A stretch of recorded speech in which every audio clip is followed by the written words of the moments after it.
And my hypothesis is this. I'm curious what you think about this. I've got a few years on you, I think, but I remember in 1983, and I wasn't a teacher by then. I'm not that old, but in 1983, there was a report, A Nation at Risk.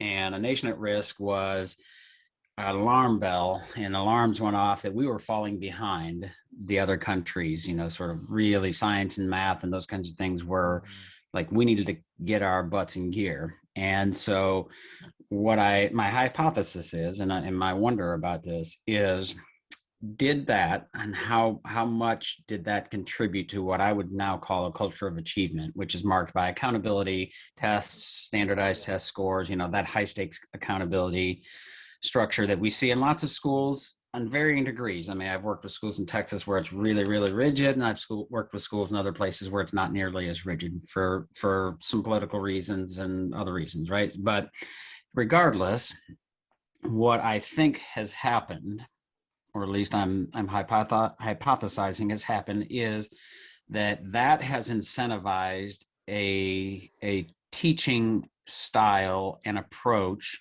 that is much more about answers and producing answers and getting the right answers, and disincentivized, made it harder for teachers who are really interested in doing things like Socratic seminar, the messiness and exploring the different ideas and having, sort of what Jonathan Rauch calls liberal science, this classic liberalism of playing with ideas and hearing ideas that you think are maybe not what you agree with and wondering about them, or maybe even taking that side.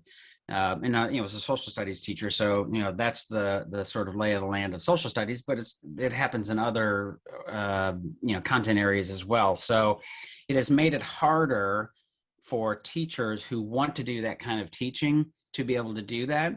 And I really wonder how much of that over 83, so 93, 2003, 13, like we've got decades of it, right? So how much has that contributed to the polarization that we see now? Because we've had decades of students not do that at large in our K-12 setting. And of course, we see a lot of that in our university settings as well.